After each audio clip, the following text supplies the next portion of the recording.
Hi, everybody. Um, this is our first ever Celestial Sisters Lunch Talk. I'm here with my friend Dawn. Thank you for joining me. And we're going to be offering this a couple times a week for people to get to know us, ask any questions, and engage with what we're doing as light workers. So please type any questions in. I'd like to start with a meditation to get centered and grounded into this space. So go ahead and find a comfortable seat. Close your eyes. Come into your space and drop your energy down, down, down through your body. You find this long cord of light energy that sinks down through your seat, through the foundation of the building you're sitting in. You find the cold, dark earth below. Continue moving down, feeling and tasting any minerals, sediment, looking at any rocks and formations. As you exhale, you move deeper down towards the center of the earth, moving past the water basin and its transformative waters. Continue. Maybe you see stalactites and stalagmites. You find other various hidden treasures buried into the earth. Don't get distracted here, but continue moving your consciousness down. As you exhale, you find the mantle of the earth. It starts to become warmer.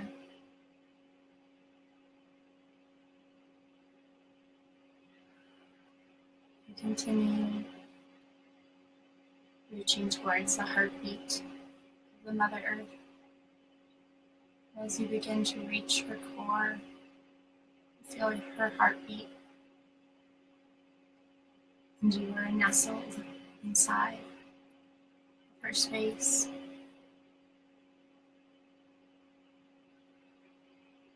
Feel supported, warm, comfortable, and so loved in this place.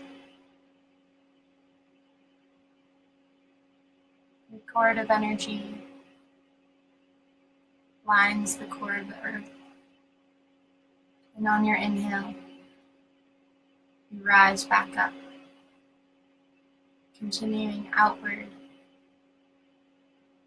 as you move back through all the layers of the earth, the rocks, the sediments, the crystals, the fossils. Continue taking deep inhales as you watch your consciousness rise up through the water table, the cold earth frozen by the winter. And continue moving up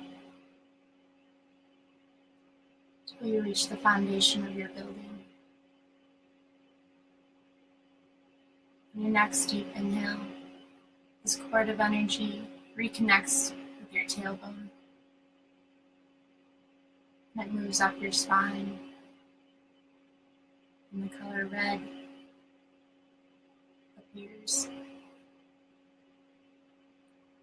Next inhale, you're sitting below our navel and the color orange, yellow above the navel. Continue breathing into the space of your heart space, and it turns a green. Move up into your throat for blue. Third eye center, indigo. On top of the head, is violet.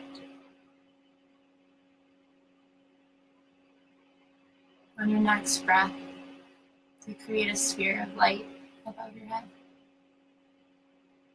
This continues up and up, out above your space. Quickly look around the room from this point of view and continue upward, moving over the building, your neighborhood, your county, moving out.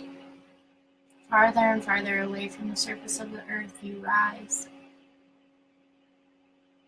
coming up into the sphere around the earth, the atmosphere. You rise into the galaxy. Continue onward. You find a direct line that goes all the way up to the all that is, your source.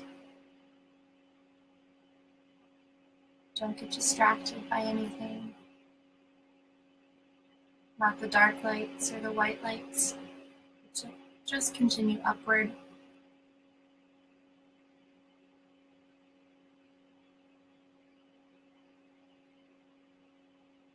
As we continue, you start to see many colors, but do not get stuck in any of them. Avoid the cobalt blue, for this is the law of magnetism. The law of compassion in its sweet pink helps you and lifts you all the way up until you see the brightest light.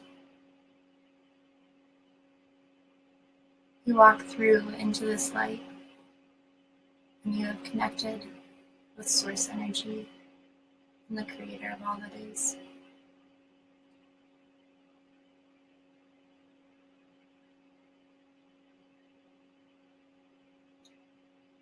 So bring your consciousness connected both with the core of the earth and the most immense and expansive energy there is, which is source. And bring these energies to meet right in your heart. And you can lift your eyelids very slowly and come back into the space as you experience a theta brainwave. So, thank you all for joining us. I see a couple people online. We're really happy to have you. I hope you enjoyed that meditation. That was the theta meditation. And theta healing is my modality. And from this place, we actually tap into the theta brainwave, which is the key to your subconscious mind. So I'm here with Dawn today to talk about belief systems and what they are, how we can acknowledge them and recognize them, and then how we can start to reprogram our subconscious mind to start living the life that we desire. So welcome everybody, and welcome Dawn. Can you all hear me? Can anybody write a comment so that I know if anybody's online? Well, we're gonna assume they can hear us because they're still watching. So, this conversation kind of started with the training that Dawn had done over the weekend, and she felt she was able to accomplish really deep work, really deep healing work.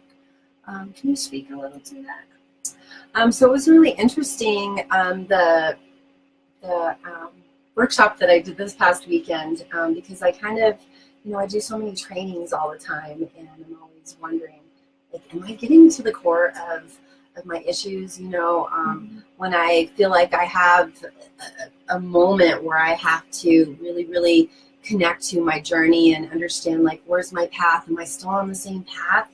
And I think sometimes just things outside of us just kind of complicate it. And sometimes we can, lower our vibration, maybe feel like we're stagnant, maybe not have incredible motivation to like keep moving forward.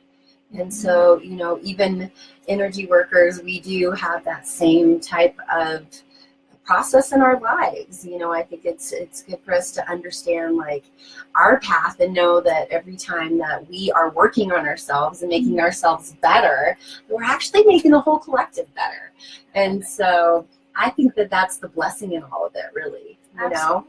And so I had a friend of mine actually initiate this type of workshop 3 years ago. And so it was really interesting that the universe kind of allowed space for me to even become a part of that and to touch some spots within me that were like, ow, that hurts still, you know, like how did I get to the core of that and why is it still there? And so it was really interesting because a lot of it was really geared around resurfacing the consciousness, you know, coming into a space where you're like, wait, this is still affecting me. I'm still hurting over this. And being able to kind of scratch the surface and feel that emotion through it and understand that you're, you know, still in pain somewhere in there, even though you think that maybe you washed it out or maybe you put that beautiful Band-Aid on top of it and got rid of it, you know. We like to believe. We love to believe that because, you know, I think we all think that we're broken. And, you know, there's this weird humanness around that space that kind of tells us like lack thereof. And so I think that's, you know, I was in that space. And so going to this workshop kind of opened me up to like, wow, maybe there's some things that really need to be handled still that maybe I didn't identify with before. I like that you bring that up.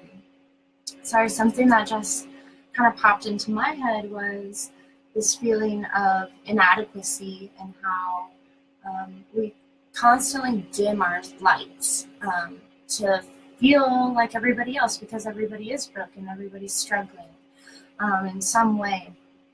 And I think that, you know, it's also a protective measure. You know, we don't want to be the person that has it all together because then we're subject to others' envy, jealousy, inadequacies, unworthiness. And that's not the space that we can actually accomplish goals and do this work that we're participating in. And the quote that comes up to me is from Marianne Williamson. I apologize, I'm not going to do it justice because it is a longer quote. But basically she's just saying, our biggest fear is not that we are inadequate. Our biggest fear is that we are too bright, that we are powerful beyond measure. And that's what frightens us, is because we know that we have all of the power in the world, all of the manifestation abilities, everything, all the tools in our tool bag that we've accumulated over, you know, eons, because we are eternal beings. And coming here to Earth, we are afraid of that light because there is so much suffering and there's so much denseness here. And so, yeah, it's really a measure of, you know, how deep are we willing to go into those scary places where we can start to transmute that and bring, you know, our best foot forward and, you know, living heart forward, truly. And it's awesome that you were able to kind of dig around in there and figure out, you know, what was still held. And we started talking about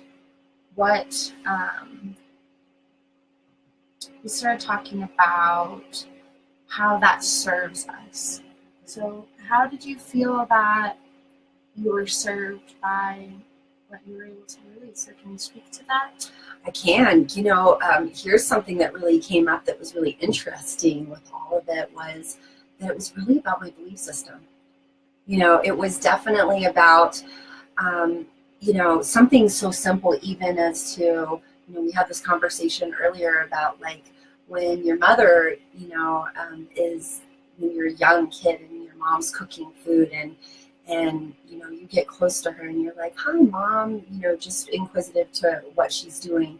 And mom turns around and looks at you and says, hey, don't touch the stove, you're going to get burnt, you know? And so instantly we kind of gathered this indoctrinated belief system, because now there's fear implemented in that. And so we repel, we resist, you know, that fire, because the person that loved us, the first person that loved us in our whole entire life, is that one that's bringing in that indoctrinated belief system for us. And sometimes these are beliefs from her mother, or maybe her grandfather, or somebody else in her family, and she has been indoctrinated. So it kind of like, you know, it trickles down or drizzles down, you know, through generations. And so we all tend to get these notions through our DNA strands, which is really interesting. Absolutely. And that is something really interesting that I found through theta work is I was working with a client this week, and I actually was able to find anger on his father's line. So it's in your DNA. The more you reinforce these beliefs, whether your ancestors, you know, say your ancestors were potato farmers during the era of the Black Plague and everything like that, like their beliefs were, we are poor forever. We are forever poor. And so now here you are hundreds of years later and you're still poor. Why is that? Because it's held on your DNA. It's getting reintroduced, reinforced with everything. So when you start to kind of dig in there and look at that puzzle piece that makes up who you are, we start to recognize so many things that we did not necessarily intentionally inherit, but something that we have accepted. And a lot of it has to do around money. And money for me at this point is something I'm working a lot with, and just noticing, you know, how my parents talk about money, how my grandparents would talk about money, and going as far back as my lineage. And you know, I have Irish, I have Scottish, I have English. You know, there's all of these different eras, and all of these veins for these beliefs to be carried through. And influence too. Absolutely. Influenced. And it's fascinating to start to kind of dig in there and see, you know, what's serving you, what's keeping you safe, and what is really negatively impacting your life. So in theta healing, something that, you know, one of the classic textbook offerings and sessions that Rihanna writes in her book is this woman comes to her and she's sick with diabetes. And they do all this digging work, asking her questions, you know, through the theta brainwave. Again, it's like unlocking all of these doors. I mean, your brain just flings them wide open because they're not serving you and they're ready to be released. So this woman, Rihanna, goes, you know, how is your illness serving you? Why is it better for you to be sick with diabetes than to be healthy? This woman starts digging, starts thinking. She's like, well, my husband loves me more when I'm sick. And Rihanna goes, well, what's the worst thing that could happen if you were healthy? And this woman goes, well, my husband wouldn't love me anymore. He wouldn't take care of me. You know, before I got sick, he didn't really have time for me, didn't really bother. You know, but now he's waiting on me hand and foot. He's cooking my food. He's checking on me. He's texting me. You know, he's really involved with me. And Rihanna goes, well, would you like to be healthy? Because we can do that today. And this woman chose to stay sick. And, you know, we laugh, but, you know, she felt like her relationship was so much more important than even her physical health. So when you look at that and you start to kind of figure that out, you know, there are systems, again, that are serving us and systems that are really hurting us. And so something I'd like to talk about today is what your take on that would be. Well, I truly believe that there are things that we don't want to change in us, just like, that story that you just mentioned. It was serving her. It was serving her. So why change? It's feeding some type of hole or lack thereof. I always go back to karmic universal laws, because I like to speak about them, because, karma, people think that karma is this thing of like, oh, what you sow you shall reap, and it's not that way. It's unresolved energy that is just kind of taken, residence in your space of your heart. And I think that when we get to a point where those things serve us, we stop looking at the bigger picture of what's healthy for us, or what's actually helping our purpose, our mission in this life. Absolutely. And so, when I think about those things, because I too have worked on some people that are like, no, I'm good. I just came in to talk.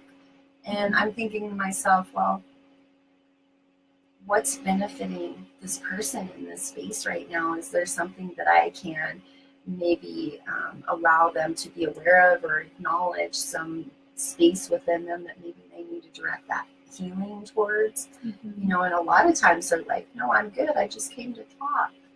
There's something that wants to come up. Right. And so sometimes I think that's that resistance too, because we do come into a space of like, no, I'm good. We kind of wear a badge on our shoulder, like it's pride. And you can't get past that, I mean, and that's okay, because some of us are just on different spaces of our journey and different levels of our journey. And I think that even bringing in a little bit of piece of compassion towards them, and knowing that they're not ready to release those things. Maybe those things, they're protective. It's making them feel supported, possibly. It could be allowing them to feel a space in them that they really feel like lack their love all the time. Of course. And, we see a lot of times people, especially women, that carry more weight on their body. That is actually a protective method, because something has happened to them in their life, traumatic, sexual, domestic, whatever sort of violence or experience made them feel unsafe. And so to have more weight, it makes them feel safe. It makes them feel protected, because, men don't look at them the same way. And this isn't something I'm just pulling out of nowhere. This is something that I've read in people time and time again. And it's just something, you have to make the decision. Are you ready to be accountable for beliefs that have been passed on to you through your genetics? Are you ready to take responsibility and accountability for the karma that you've created? Anything that's, reinforced itself, as far as like what you can do to start. People say, positive affirmations, manifesting, just restructuring the brain. And what's cool about theta healing is that we can get in there immediately. It could take 10 years of therapy for people to actually open up their heart and open up into looking at those traumatic experiences of their life. Whereas theta healing, we get to it in 30 seconds.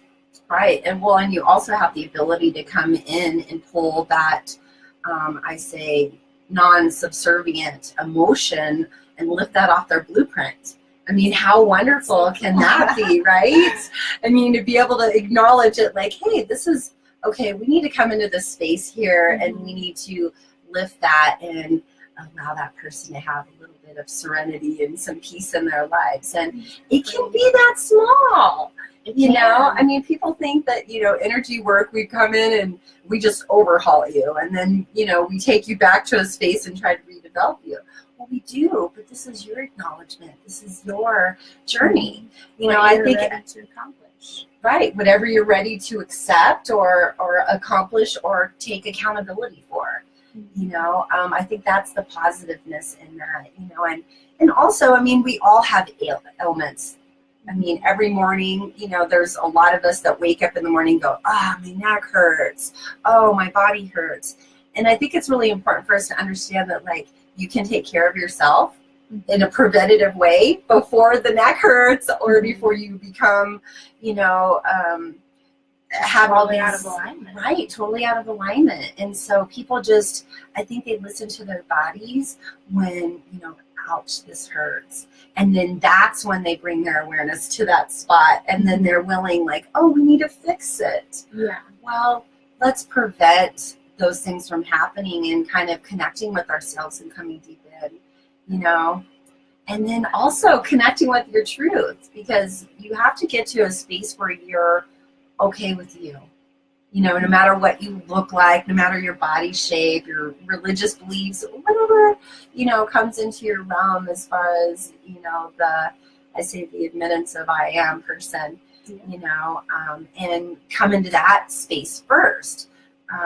Because sometimes people are in a space where they don't feel safe. You know, and they don't feel confident, and they don't know if they can even take accountability that something hurts and something's wrong, and please help. Yeah, Right. absolutely. So what Dawn is speaking to right now is the longer you let these belief systems live in your psyche, the stronger they become. They actually start to physically manifest themselves into your life. So, for example, somebody who consistently has sinus issues, that's a built-up form of irritation, specifically at somebody.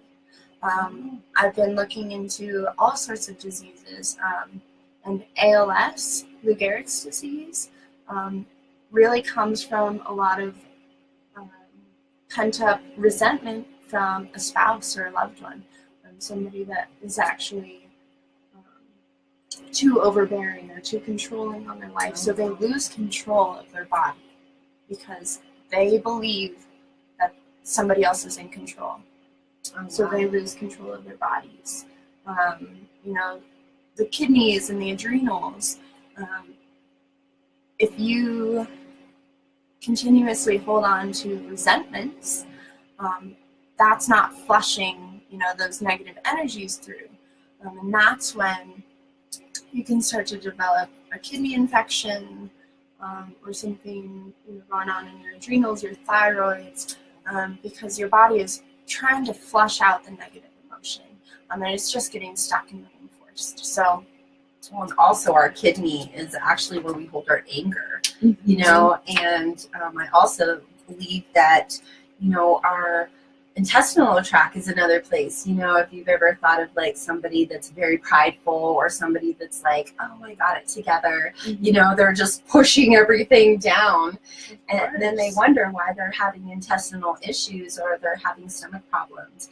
That's because it's like deep-seated stuff that's in there. Just the same thing as like kidneys. I had a client a couple months ago that kept saying, gosh, I have kidney issues. And then when we actually got down to the source of the problem, it was all this anger built up towards her ex-husband because she had gone through a divorce. And so we just kind of had to come in and bring some compassion to her kidneys and allow her to lift those emotions out of there and feel better. And here's what's so funny about it is she had a broken rib that she had been working on forever, and it was right by her kidneys. Wow. So, The and body's so intelligent. it's so intelligent, and it knows what's wrong. You know, I think, you know, like I was talking about earlier, is like when we get an ailment, that's when we want to pay attention. You know, but that to me, I feel like that's when the body's like into like, this is our last resort. I'm going to make you feel pain so that you can wake up and you can bring awareness to the spot and maybe possibly bring, you know, that acknowledgement of this needs healing, and let's reinforce that by bringing in some white and red blood cells to come to the infected area and start that process of healing naturally.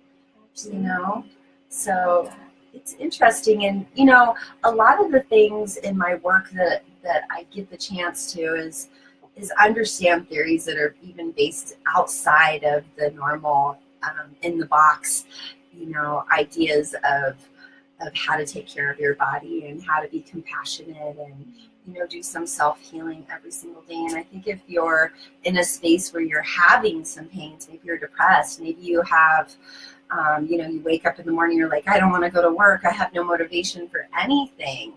To understand that that's your body kind of telling you like, hey, wake up. There's something going on here and that you really need to pay attention to me. And that possibly you need to make that time, because that's what reinforces our lives to move forward and get that progression within us to move forward when we're feeling better. And when our vibration is up and we're feeling supported and we know that all of our family and friends are supporting us and the universe is there to help us and to guide us. So I think that's a beautiful space to be in, but isn't it a wonder that we get to have those, I say, brought on pains for our body to say, hey, I love you this much and I want you to know that there's an imbalance here. Absolutely. And what can we do? What can we do, Jalen, to go in and start the healing process with that when that happens? Well, I always tell all my clients the first step is taking accountability. So what is going on? What are you feeling so deeply that you cannot go throughout your daily life anymore without this pain? And starting to go into those really creepy, icky, dark, negative places. And coming from experience, it is not fun. It is not fun looking at your shadow side. It is not enjoyable to go look at all of your resentments, all of your regrets, all of your rejections, all of your guilts and your shames. But the only way they get attention and get to be released is if you go there. So the first step would just being accountable. So understanding like, okay, so, maybe you're not trained in energy work. You're like, oh, well, it's just, my left knee kills me all the time, right? What does that mean?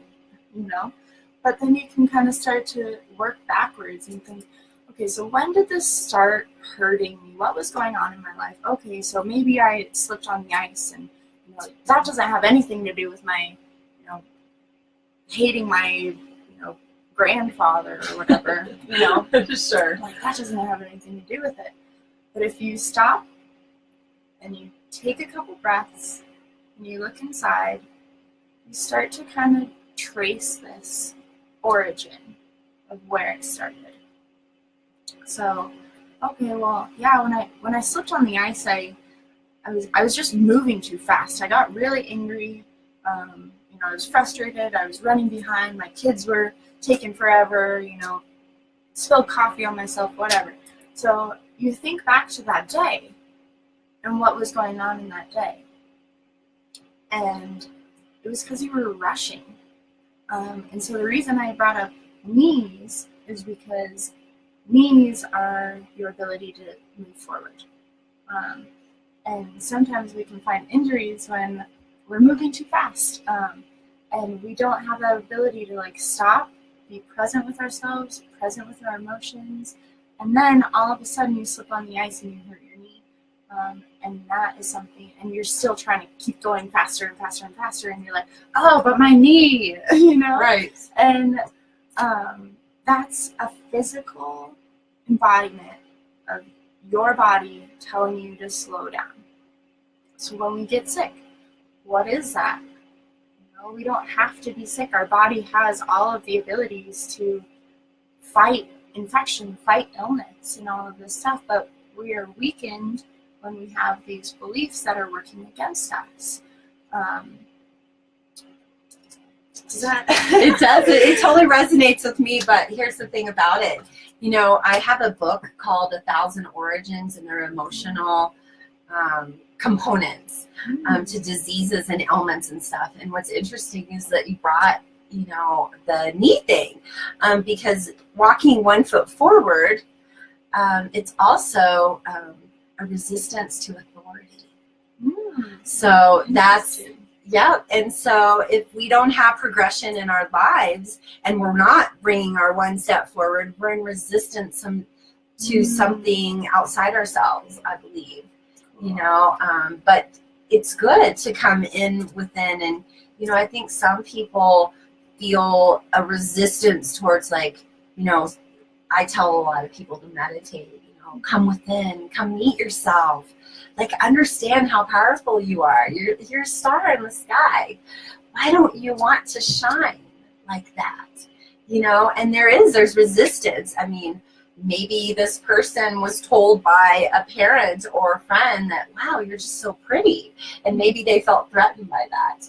You know, you just don't know where people are at. And I like to say, meet them where they're at. You know, don't expect them to be this different person, you know, that has all the answers, because none of us have all the answers. If that was the case, it'd be so much easier, right? We wouldn't have very many less problems. Well, and we wouldn't think that there was lack thereof ever. We would be whole, and we would feel supported and fulfilled in our lives. Yeah, and that's something that we did agree to come do in this life, and that's something I tell my clients all the time. You know, whatever your circumstances are, please know that you have chosen this. You have chosen this life. You have chosen this incarnation. You have chosen everything.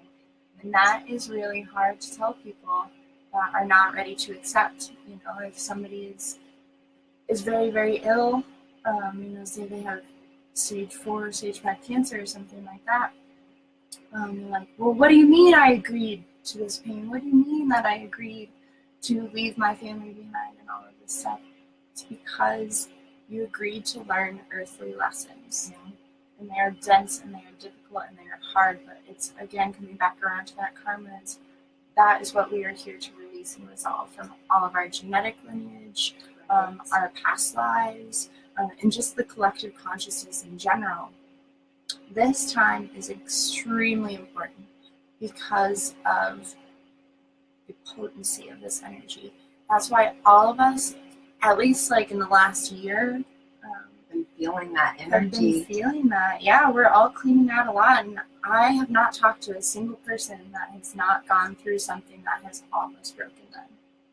I'm sure. I have too. I mean, one of the things that I've noticed just from the starting of the very beginning of the year is how many people want to really start working on themselves. You know, I think we're in a space of this new wave of moving into this higher consciousness. And, you know, I've explained this to other people in the past, and I'm like, it's like somebody just threw a hot potato at you and you're like, what do I do with this? Oh my gosh, what is this? You know, and how do I react to it? And am I resisting it or am I receiving it? You know, because we all are in that space.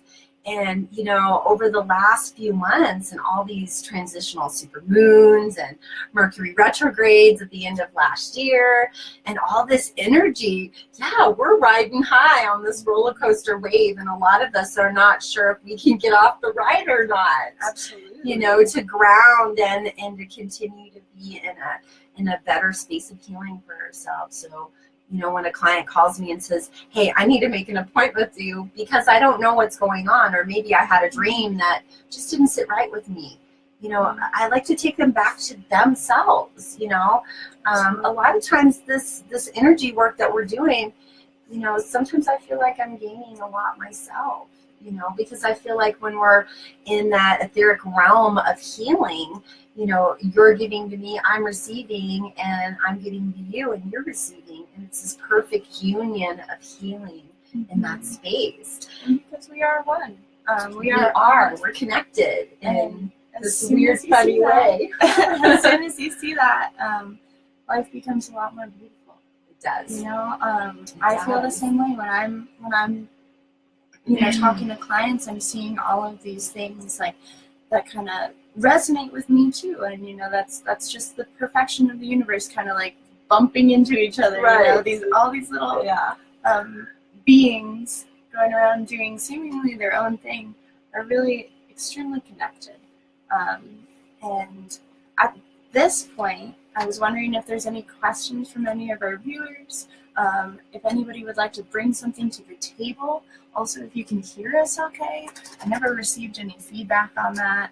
But I would really like to hear some of those. Well, and also I wanted to put out there too that there's two websites, celestialsisters.com. Is that right? Yes. There's a hyphen in between Celestial and Sisters. Okay. And you can also go on celestialsisters.com and set up an appointment to get a theta reading with Jalen, or if you go to ShriDaivaWellnessStudio.com to set up an appointment to have a reading with me. And Dawn, can you talk a little bit about what your offerings are? I've talked a little bit about theta healing, but as far as modalities, Dawn is trained in universal rays, which utilizes the meridian points of your body, so more energetic pathways, truly. Right. And she also works very closely with Ascended Masters. So if you'd like to speak a little bit towards what a session with you looks like. So I do 3 different types of modalities. The first one I do is Jinshin Jiatsu. It works specific to your meridian systems, working with your emotional systems, and I go through the meridian points of the body and just kind of understand where the blockages are. With that, it also gives you a sense of calm. You know, some of my clients actually go to sleep and they go in and out of REM sleep a lot of times before the end of the session. And so it does, you know, for those moms that have too much energy going on with their kids and they need a peaceful, they need a calm.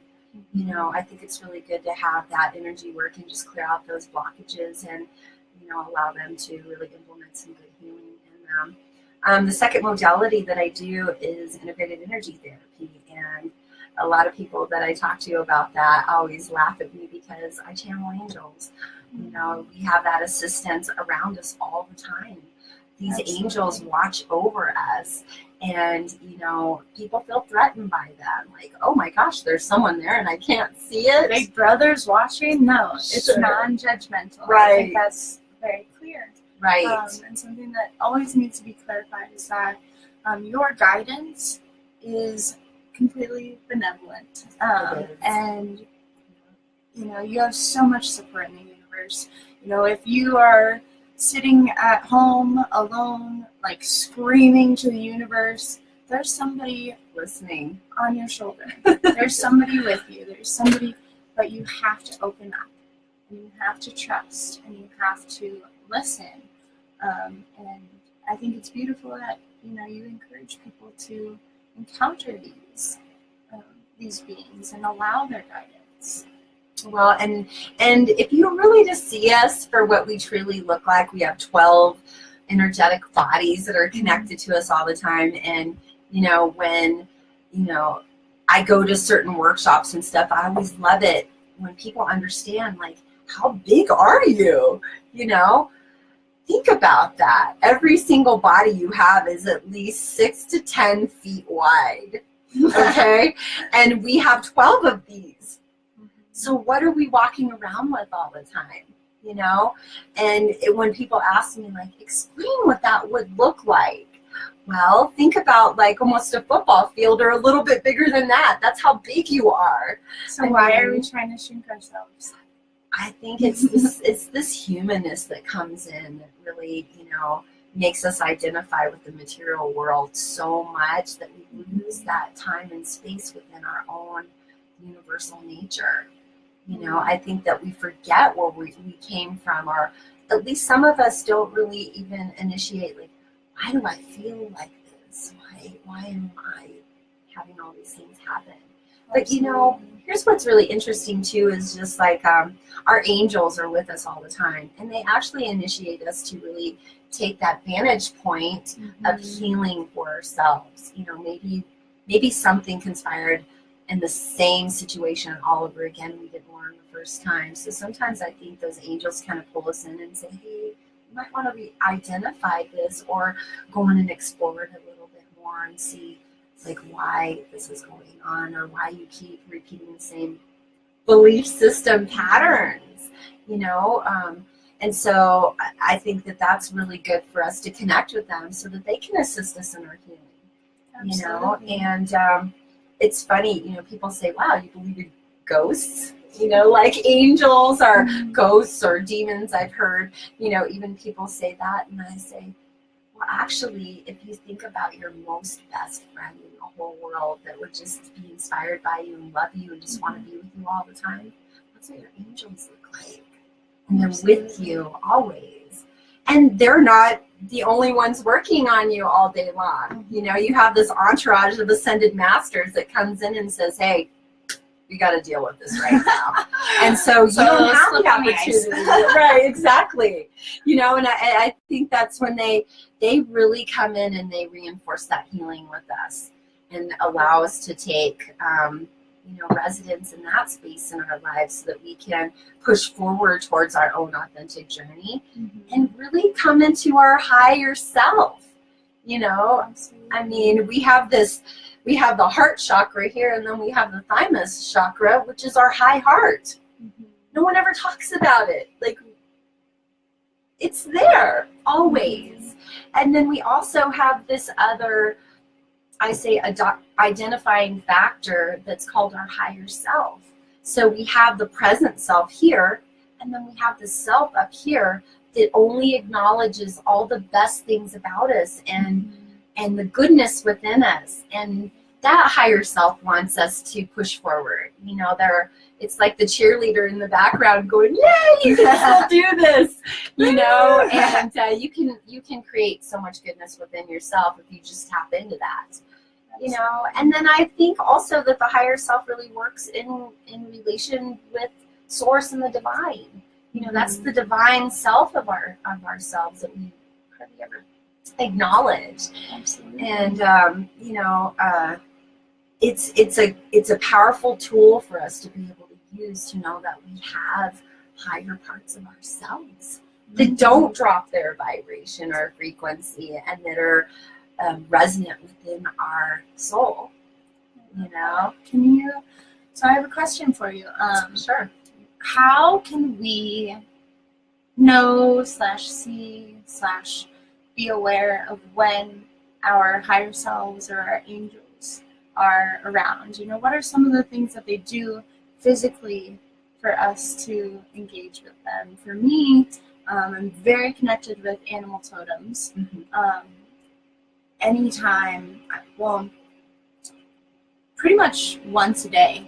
If I'm really in like a theta state, I'm very, dropped in and present, and I'll see either a hawk or an eagle. And I do live in the Rocky Mountains, but nobody gets as excited as I do to see these birds flying around. And yeah, I see lots of bald eagles. And I see lots of my dog's going to bark. And lots of hawks, and those are messengers. So for me, when I see them, it's a reminder, hey, we're here, we're watching over you, we're up here, we see the whole big picture, and we're supporting you nonetheless. And I remember there was one time I was driving home, and I was just having a really, really hard day. I was in my car just screaming and crying and just in a bad place. And I just look up and I see a shooting star just drop, oh wow, directly in front of me. And how beautiful is that? So what are some of the things that you consistently see or experience that remind you that you're supported?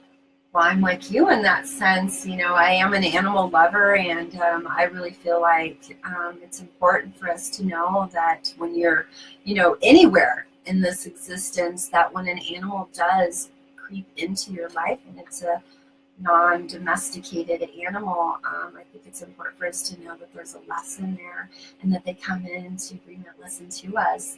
If we're not dealing with that. Here's the other thing that's really incredible about animals is that they make a soul agreement with us. And so when they come into our lives, if it's a domesticated animal like a cat or a dog or a bird or, you know, any type of domesticated animal, that these animals have an agreement, a soul agreement with us, to protect us and care for us and give their heart and, you know, be compassionate. You know, I think it's really prevalent. You know, like when I get home, I see my dogs are so happy to see me. You know, that's the existence that all of us should be taking into consideration. And with each other too, you know, Of course. carrying that love and loyalty into the rest of our relationships, the rest of our lives, and how that can shift and change our perspective on people. You know, there's a lot of times where I have to, you know, in my job, I work in retail, and I have just about every single type of person walk through the door. Sure. And for me, I have to really ground into that unconditional love and that loyalty. And you know, I sometimes I even do think of, like, you know, how special it is to have these animals, Right, just like loving you for who you are, no matter what. if you're messy, if you're stinky, if you're, you know, if you're angry, if whatever, you know, they just are always consistently there for you. And I think that's a big lesson that we can take out into the world, is just accepting people for who they are. And that is coming back into the belief system. That is something that we have been taught, is that other people are dangerous. Right. It's dangerous to let people in. Right. It's unsafe. They're going to hurt you, and they're going to take advantage of you. Whatever. It's You a know, space whatever of it is. separation. Exactly. Don't you think? Absolutely. And that's, again, like, we can all take accountability for that, for living and being in this collective consciousness. Although it wasn't, you know, just one of us that decided, well, you know, we're going to, you know, think everybody's out to get us. It's, as a collective consciousness, I think that's where we're seeing a lot of strife, a lot of war, a lot of racism, a lot of division between people. And recognizing that, you know, that doesn't serve our highest good anymore. That belief system of division, of duality, masculine versus feminine, you know, that's not serving our highest good anymore. And again, that's why we're moving into this place. That's why we're doing so much deep work. And things are coming up to do that deep work too. And because they want to be let go. So that's even something that, you know, we can talk about in regards to International Women's Day yesterday. I saw a lot of people rising up. And lots of women taking back their power and and coming into a place of confidence. You know, I feel like I saw a lot of women kind of putting on their coat and being like, oh, it feels so good to be there. Absolutely. So, and supporting each other, right. And honoring the divine feminine. And I saw this awesome comic that I'll share really quick. It's this girl, and she's like, I feel ugly today. And her friends go, what?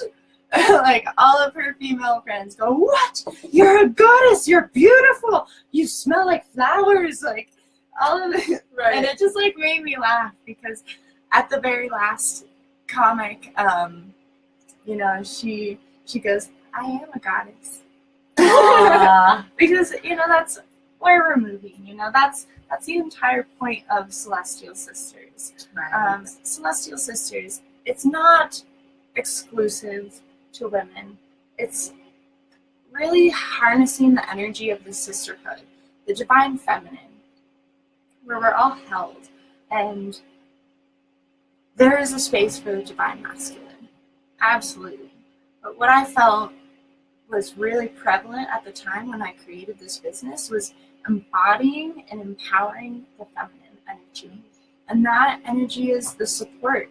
It's the giving and the receiving, that balance. And the Seven Sisters is the Pleiadian star cluster. And that's actually what Subaru is named after. So, yeah. So, well, Subaru means unity, there, right? Yeah. So, as the Pleiadian starseed that I am, for me, it's so crucial to embody that all-inclusiveness and honoring both our masculine and feminine sides. Right. Because my masculine side is the one that gets shit done, that makes appointments, kicks ass, takes names, right. Keeps me motivated, keeps me moving. In my yoga practice, it's holding chair pose when I just want to crumple out of it. It's lay down. Exactly. It's like it's doing vinyasa flow, and just really harnessing that strength and that power. And then moving into more of the feminine side, more of the receiving side,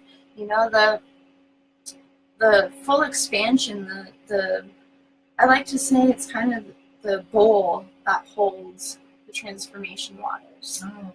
It's the container, and what we can accomplish when we just, instead of like pushing, going forward, as our masculine society has trained us to do, we can step back and empower ourselves from where we're at, our presence. And so Celestial Sisters aims to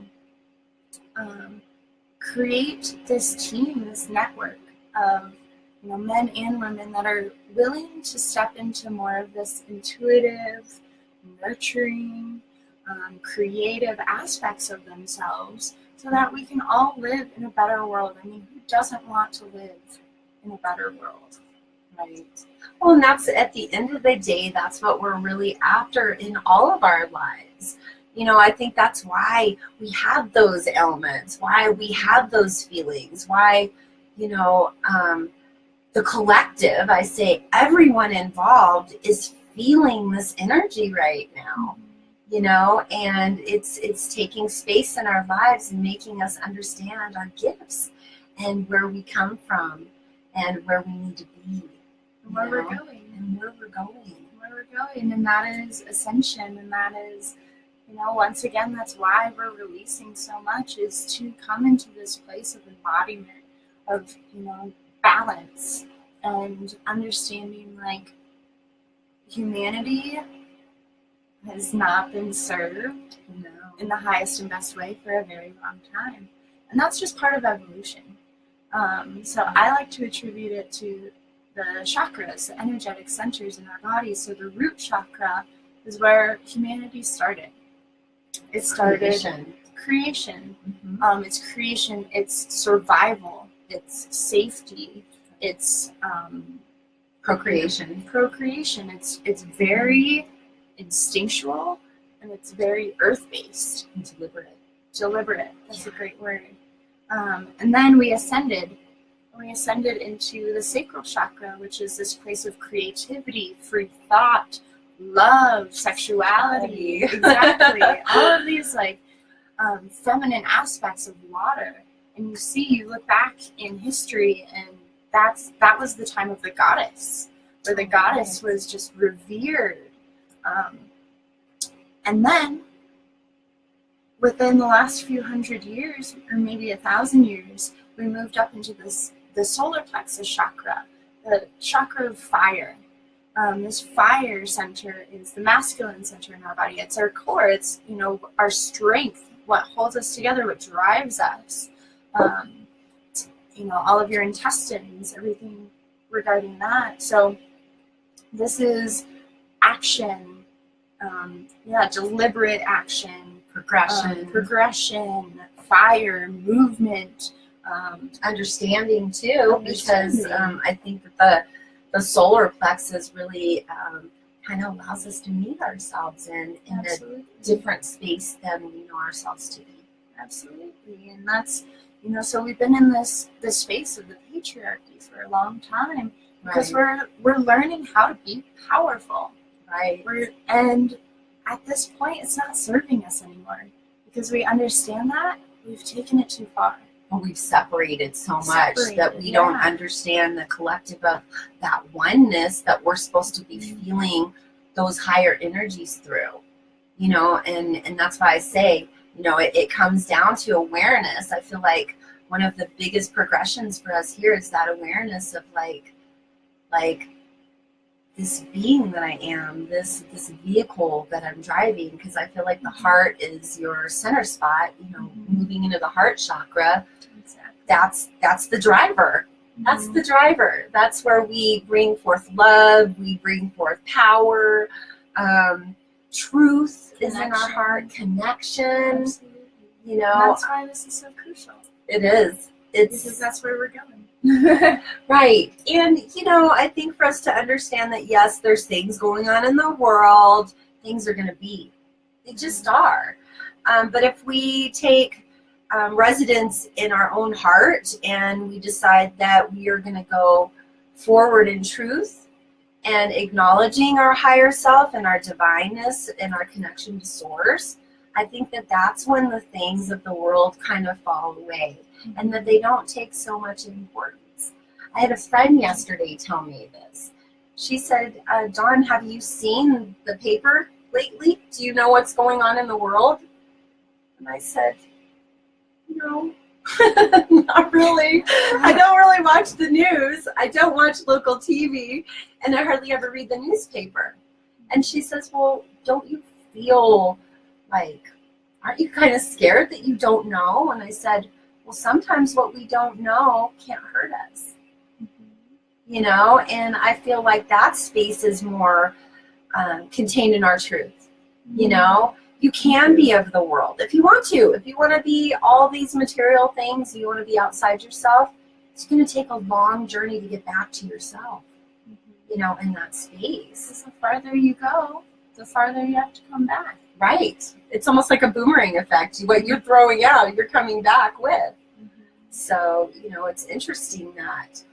Also, with the transition, once we hit that super moon in the very beginning of February, it was almost like we got this super push. Here, you need to move forward. Do you understand that you need to do this? And so I don't think that that's by coincidence. And I also don't feel like, I'm witnessing a lot of people observing synchronicities. And so I know you love to talk about synchronicities. So let's talk about that a little bit. So the first one that comes to mind is the other day. I mentioned earlier on here that I have been practicing a lot with money prosperity, specifically money, and going through a lot of clearing, a lot of stuff from, my ancestors, my parents, even just myself, what I've accumulated. I found beliefs that were, money is dirty. People with money are greedy. Sure. Money is not spiritual is the one that I've been really diving into. And I listened to this podcast the other day from Manifestation Babe, and she was like, she's like, hey, I just want to let you guys know that money is spiritual, because think of all the things you can do to help the world with money, right? So what, I can't do anything to help starving kids in Africa because I can barely afford to feed myself. But when I have money, if I have spiritual money, and I'm still a good person, it's not going to change who I am, how much money I have. I actually have tools now to use and to give.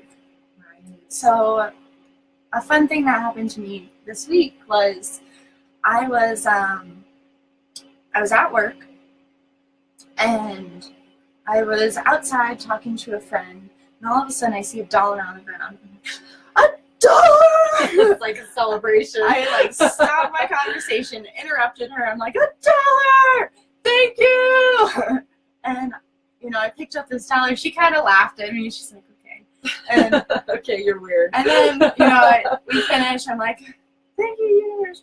And I go back inside.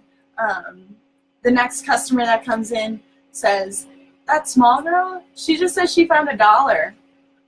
I was like, what? So my celebration was so contagious that the universe granted her some free money.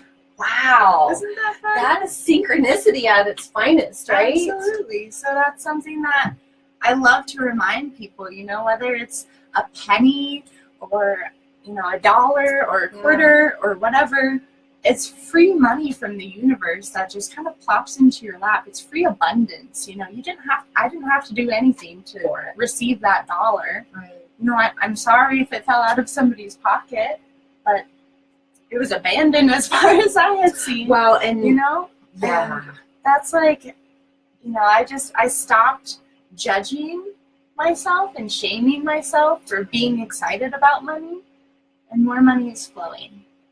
So that's a synchronicity. You know, a synchronicity is when you're thinking of someone and they call you, right. or you know, you're thinking really deeply about your relationship, and this song comes on that like maybe was on your first date or something. You know, so I always think like that's a sign from like not only our higher selves but our angels and just the universe in general. Like, you're on the right track. You're here. You're not alone, and nothing is without purpose. Right. Nothing happens just because. And I think that's a really beautiful way to live your life. And it's given me so much depth to my life, recognizing, you know, when I am yelling and screaming in my car at the universe, like, what do I do? Sure. And a shooting star drops in front of me. Like, that sounds like Disney.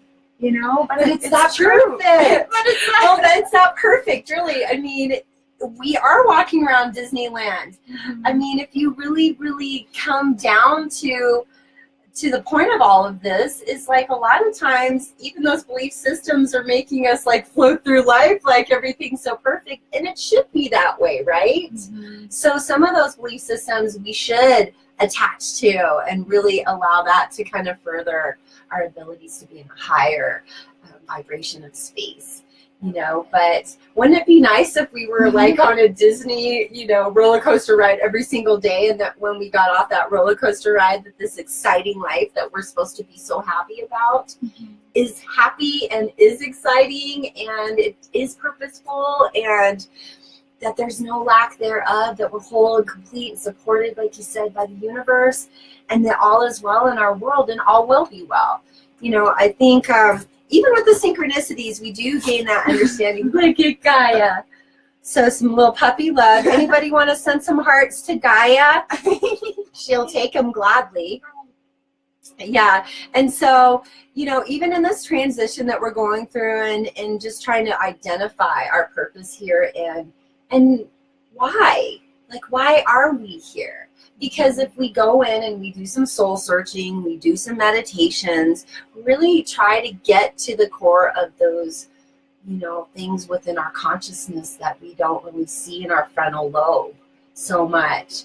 But to really recognize that those synchronicities are our alignment systems too. Because I think people don't talk about those, you know. Like you and I, we've had conversations about dreams. Like, what are dreams? You know, are they just like I go to sleep and I dream something weird? I wake up the next morning, I don't know. I'm confused. I'm confused. What happened? You know, and where did this come from? You know, I've had people say, oh, well, I dreamt of a snake crawling through my car and crawling out. That could be anything. It's not you being in fear of the snake. It's maybe you transitioning from one space to another. Yeah, shedding of a skin. Shedding, peeling down, you know, lifting something. Transport, you know, I hear a lot of people go, well, that could just be anything. That could, you know, you can make meaning out of anything. You can. And you can. And, you know, it doesn't always link up in every way, but as intuitive beings, I know Dawn is especially good at this. You know, you tap in and you know when it's truth. And you know when it's not just some, you know, astrologer sitting and, you know, doing whatever from wherever. You know that it's somebody really diving into their truth and sitting and speaking from this heart space. And I think that's kind of true laughter. Well, and two, I think Really felt one, it. sure. Well, and when we're in that space with somebody that is just really not acknowledging themselves at all, you know, it's important for us to know that we need to implement some compassion in there for them. and meet them where they're at. You know, don't expect these people to, after this first treatment that, all's well and there's nothing to deal with. You know, we don't understand how many facets and how many layers we go deep. You know, because what hurts me right now could maybe not come up until 5 years from now. I don't know. But I do know this, that if we try to enhance our lives, try to shift ourselves out of fear and anxiety and worry and stress, because that's only a human thing. You know, we do allow suffering to come in, and that is willingly on our parts.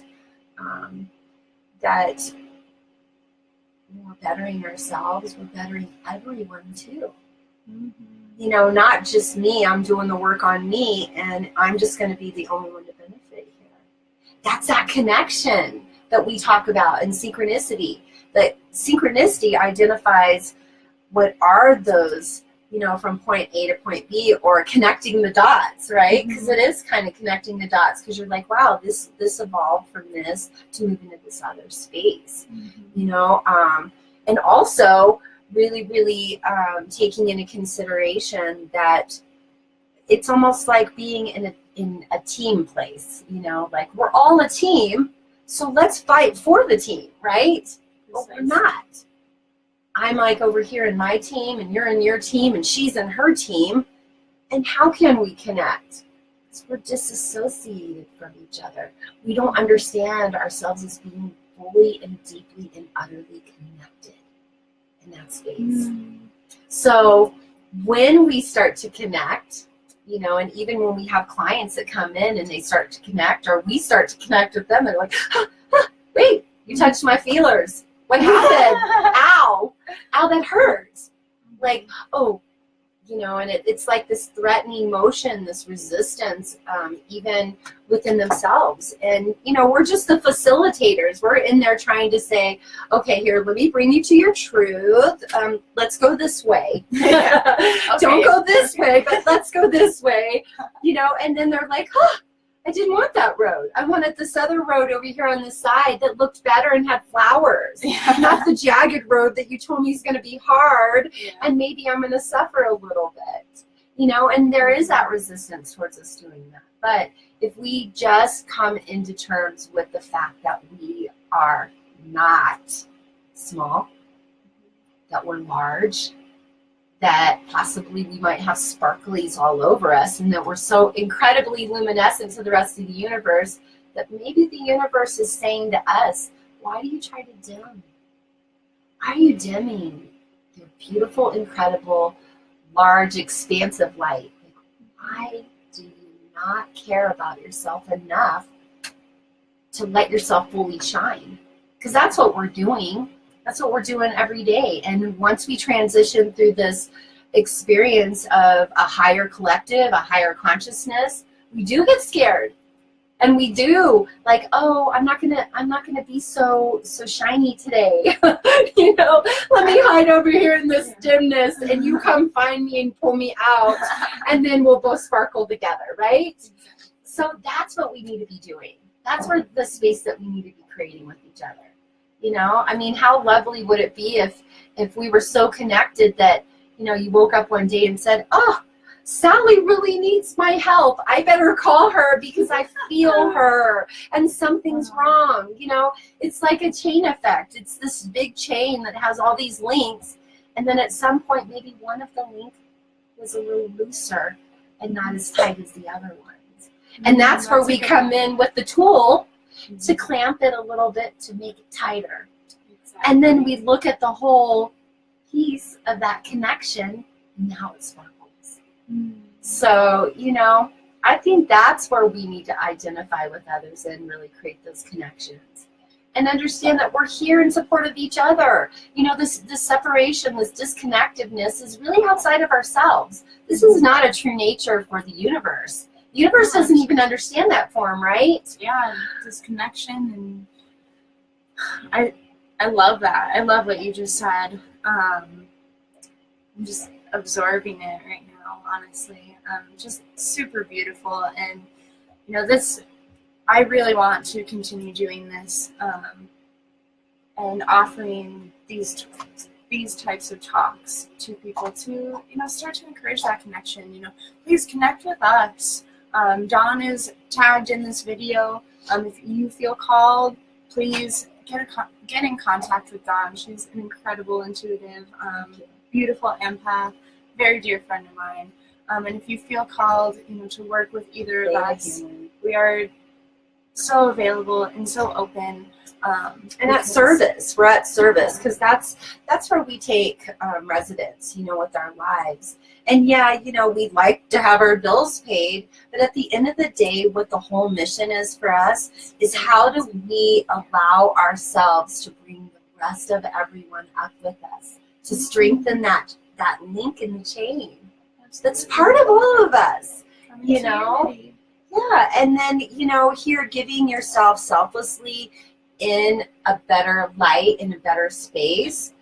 Wow. If we could only see our sparkle and our shine and how, we identify with the stars in the sky and how we are one with them too. I think that's when we can start to change.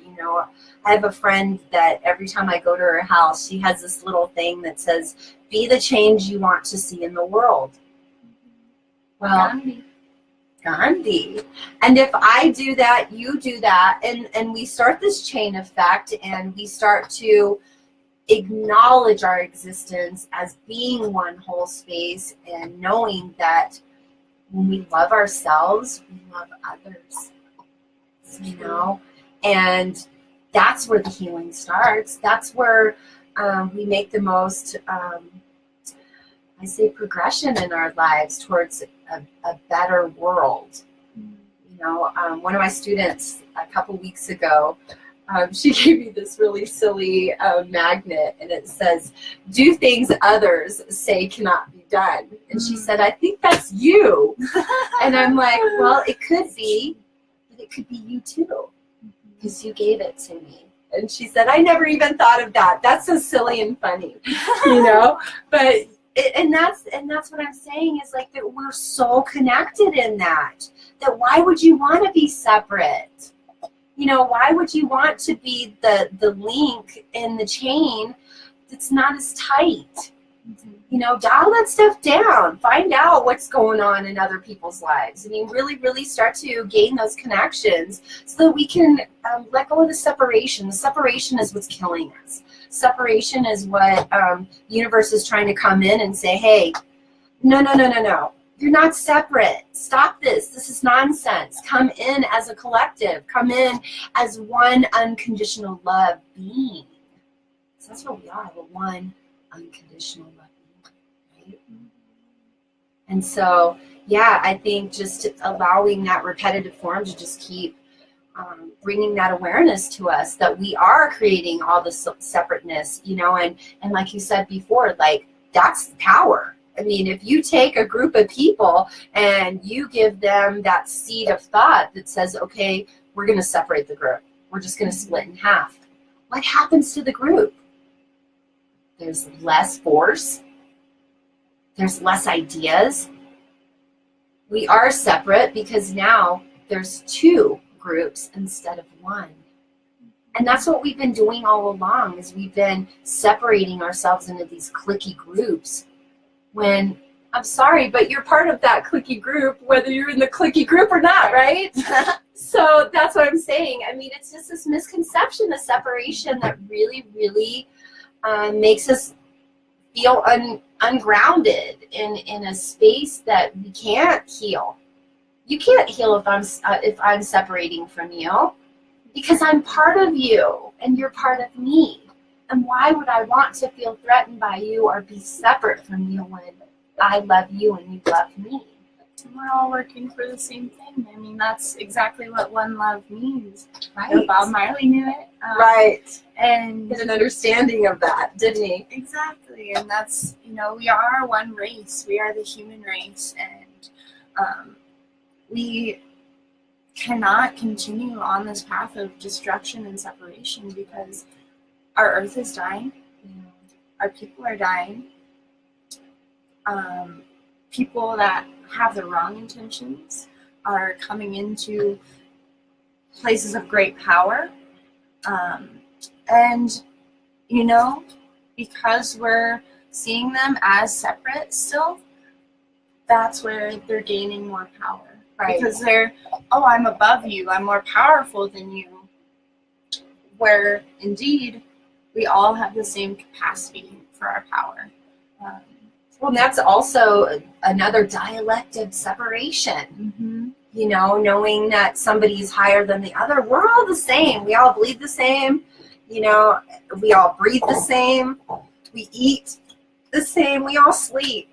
You know, and why would we want to separate ourselves from something that we're all in connection with? You know? I mean, I feel like it's almost like if somebody gave you a beautiful gift, say somebody gave me this crystal, okay? And I was like, wow, this crystal's beautiful. But why would I want to go put it in a box and keep it sheltered from everyone? This is a beautiful amethyst crystal that could, you know, center and ground somebody. It's a gift, but then keeping those gifts and hiding them from people, you don't get to see the full capacity to which this crystal resides. You know, and that's kind of how I feel like we're living our lives. Some of us are moving into a higher consciousness, and we're like, oh, this is my gift. I just got this crystal. I'm just going to put it over here, and you're not going to be able to deal with this or even look at it. This isn't for you. Right. This isn't for you. This you is know, for me. Right. And honestly, there's really no ownership over anything. There's not even ownership towards relationships, even love relationships. There's no ownership in that. This is all based around your belief system and how you progress through life, you know, and what you're willing to sacrifice for the collective so that the rest of us can be enhanced with that, you know, instead of taking your crystal and being like, no, this is only mine and I'm not sharing it. Don't look at it. Yeah, don't look at it. You know, and so that's what I'm saying. Like, we need to stop this separation. We are not separate. You are telling yourself a lie if you think that you're separate from one another. You know, and I think also there's this influence too, is like we see ourselves like I'm sitting in this chair, you're sitting in that chair. So we feel like we're separate, we're not connected. But if you were to see us on an ethereal part of that, my 12 bodies are touching yours and they're probably intertwined with each other. And that's what makes those beautiful, substantial connections within us that we're not seeing, you know? And so I think therefore we think that that's where the separation exists within us, is that we can't come to terms with that we are the same. We are part of everything that's going on, and right. We have agreed to this, and we are it's our soul agreement. Exactly, and we are part of the collective. So I'm thinking it's about an hour and 22 minutes into our session. Please, if there's anybody still watching that has any questions, please feel free to write them, and we'll probably close our session today with an Om. So I'll give you guys a couple of seconds to maybe write something. Yeah, and if anyone wants to know any answers to any questions, because Jalen and I both are intuitives and we do receive messages. So if there's somebody out there that really feels like they're called to possibly ask us a question, maybe they need to acknowledge some information or receive a message from one of the Ascended Masters on possibly their journey or something that's really difficult or hard to manage in their lives right now, you know, we're available to you to do readings outside of Facebook Live. But once we're on live, if you'd like to ask us any questions, we will respond in a timely manner and help you start to begin your healing journey, so that we may facilitate you and you can become part of the collective to feel that connection to the rest of us. And we are always in service to you guys. John and I decided to do this because we felt so strongly that there were more people out there that needed to hear what we have to say, other than the people that, you know, we just bump into. throughout our daily life. We feel so strong and so called to bring more people into this space of healing and of light and of love, because time is of the essence, truly. And everything that we're doing in service. We're doing for the collective. And the more we work on ourselves, the more we have to offer. And same with you guys. If you have any questions, any burning questions, we are so available and in service to you guys. We are just so honored to have an audience and to experience life in this time, in this space, with the ability to get online and connect with people all over the world. And that's our goal. So if you felt like this resonated with you today, please feel free to share it. This is my first one, so I'm not really sure if it just holds on in Facebook or if it disappears. But if you feel called to ask us any questions or share this with anybody you feel that maybe needs a little nudge in the right direction, a little assistance, somebody to really ground them into the deeper meaning of things, send them our way. We are in service. Definitely. And also I wanted to mention that in future Facebook Lives, we are going to be giving away some readings. So exciting about that. So if you'd like to participate in that, we're definitely going to put you guys in a drawing to receive a free intuitive reading, or as well as some energy work done with me or Jalen, and some theta healing as well. So make sure that you send us your hearts so that we can put you into that drawing, and so you can receive some healing from either one of us. Okay. Beautiful. Should we close with a few ohms? Sure. So why don't we go ahead and sit with our feet flat to the ground, and let's go ahead and allow our spine to be straight up and down, vertical.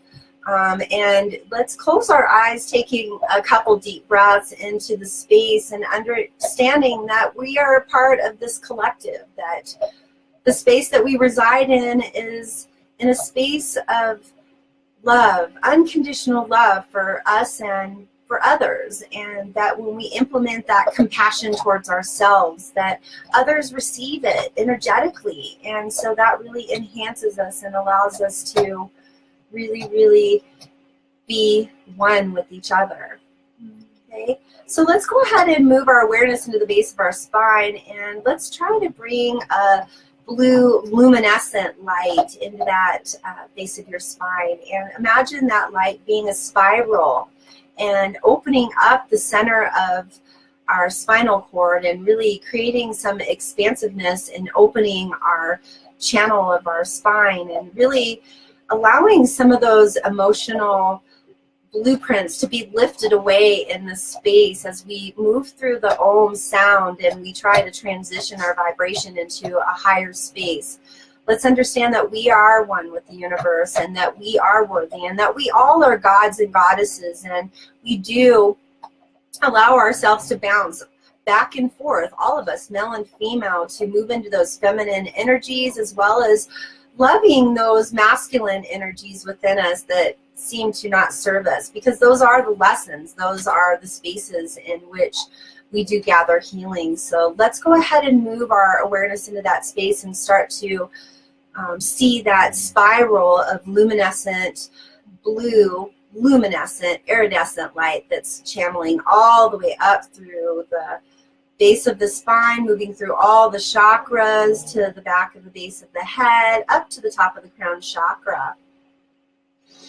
And let's go ahead and take a globe to our heart, and breathing into that expansive rib cage and bringing forth a notion of love towards humanity, towards that existence of making the world better in the space that we create within our lives, that knowing that we are okay, and whatever feelings or emotions that we're struggling with right now, that it will pass, and then it's only temporary, and tomorrow's a better day, and we will live in a higher space of true bliss and unconditional love.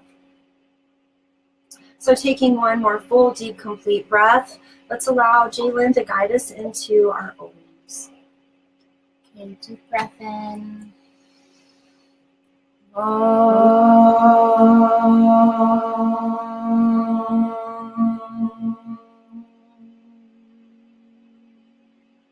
Two more to complete the cycle.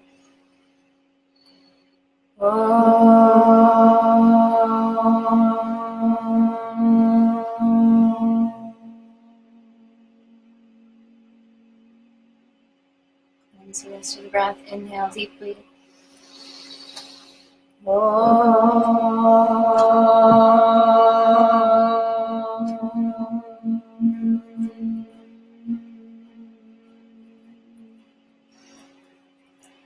Thank you so much for joining us today. You liked the Om, and I bow to you all so deeply. And I hope that you can go out through the rest of your day with love and compassion for our fellow beings. And again, the line is always open. Thank you so much. We love you guys, and thank you for being with us today.